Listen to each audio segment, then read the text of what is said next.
Bonsoir, c'est Théo, merci à vous tous d'être présents pour cette nouvelle vidéo et pour faire ce nouveau bilan sur la tempête Domingos qui a frappé hier soir les régions de l'ouest, du centre-ouest pour être un peu plus précis.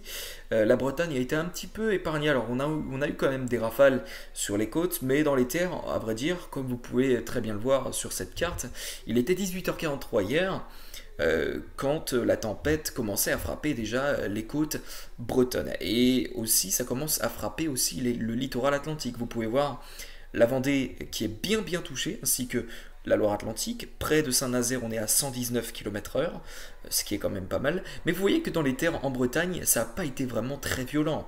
On a eu vraiment pas vraiment beaucoup de rafales de vent. C'était surtout sur la côte, sur le Finistère et le Morbihan, que ça a été très important. Alors quoi quand même, on a eu quand même beaucoup moins violent que sur le centre-ouest en Bretagne, mais ça reste quand même des rafales de vent tempétueuses sur du 100, 110, 120 km/h sur les côtes. Donc c'est quand même pas mal. Voilà, on regarde un petit peu la carte des Pays de la Loire pour commencer, et puis ensuite on passera à la Nouvelle-Aquitaine, puisque la tempête s'est poursuivie ensuite jusque vers la Gironde, et une partie même du nord des Landes. Donc voilà, pour l'instant on se focalise sur les Pays de la Loire, et on peut voir que déjà hier en fin d'après-midi, début de soirée, les rafales commencent déjà à descendre de la tempête Domingos. Elle approche en tout cas les côtes atlantiques, enfin, elle frappe même les côtes atlantiques. Vous pouvez voir 104 km/h à Noirmoutier, 132 à l'Île-Dieu, ou encore dans les terres, ça commence un petit peu aussi à se renforcer. Mais déjà aussi 101 km/h au niveau des Sables d'Olonne, 88 au niveau de Angles, donc dans la Vendée. On retrouve aussi sur la partie est du département de la Loire-Atlantique 106 km/h. Donc dans les terres, ça commence déjà à souffler très fort. Puis ensuite, dans la suite, hein, vous pouvez voir que la tempête, elle commence vraiment à à toucher vraiment les terres, et sur déjà la Charente, pour voir qu'on est à 147 km/h sur l'île de Ré, il me semble, je crois, je ne sais plus. Et voilà. Sur la Vendée, ça continue de se renforcer aussi. Ça contourne un petit peu quand même, hein, la Vendée. Ça passe plus au sud. Donc ce qui fait que le sud Vendée est vraiment bien touché. Mais le nord, vous voyez que sur le nord Vendée, bah, c'est un peu moins violent. Euh, et vraiment, c'est vraiment là en tout cas, hein. Sur la Charente-Maritime, on a vraiment de très grosses rafales. Vous voyez 147 km/h par exemple sur une île de, de la Charente-Maritime. Et regardez, alors là, voilà, là, la tempête est très violente sur le sud de la Vendée, sur le sud-est du département vendéen. Ça se calme un petit peu, a priori, quand on approche Noirmoutier en Lille, 90 km/h par exemple à Noirmoutier. Donc ça se calme un petit peu sur le nord-ouest Vendée, et le nord Vendée, comme je l'ai dit, le nord Vendée à peu près épargné, hein. C'est vraiment le sud Vendée a priori qui a le plus morflé.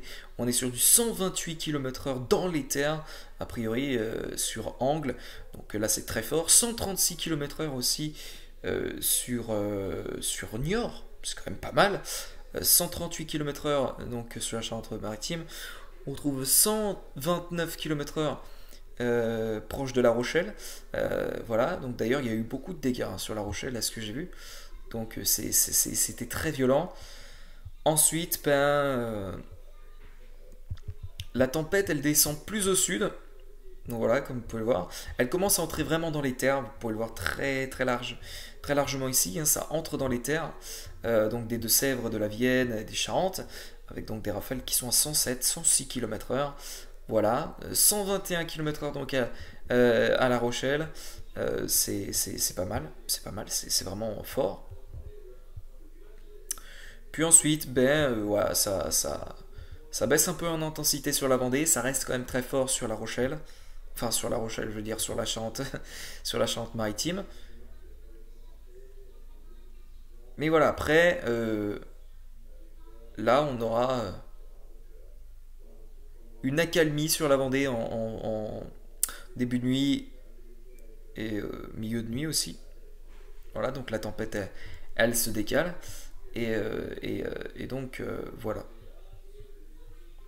Voilà, voilà. On va passer maintenant à la région Nouvelle-Aquitaine Nord, puisque c'est vraiment la Nouvelle-Aquitaine Nord qui a bien été touchée. Alors,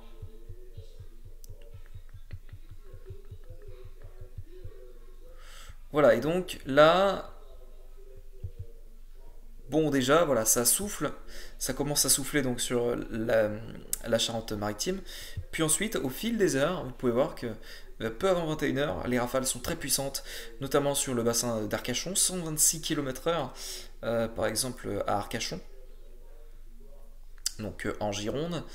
Voilà, donc c'est vraiment tout le centre-ouest hein, qui est vraiment bien touché par la tempête. Ça se renforce vraiment sur le bassin d'Arcachon. Et ensuite, vous voyez que la tempête, elle descend.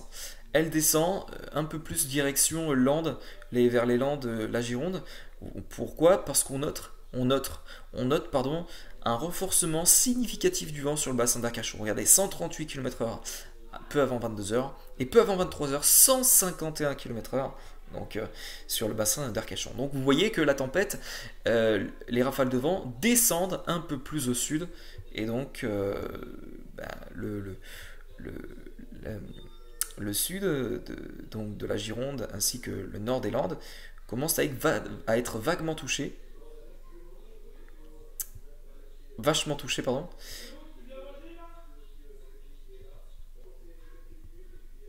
Et puis voilà, puis ensuite, bah, ça se calme au niveau des côtes à partir du milieu de nuit, puisque la tempête, elle entre dans les terres, elle entre un peu plus dans les terres. Et puis donc, voilà, voilà. Donc ben, je pense qu'on en a à peu près fait tout pour le bilan. C'est à peu près tout pour le bilan. Je vais vous laisser ici parce que je dois aller manger. Donc excusez-moi. Donc bon, bonne soirée à vous tous et à demain pour un prochain bulletin.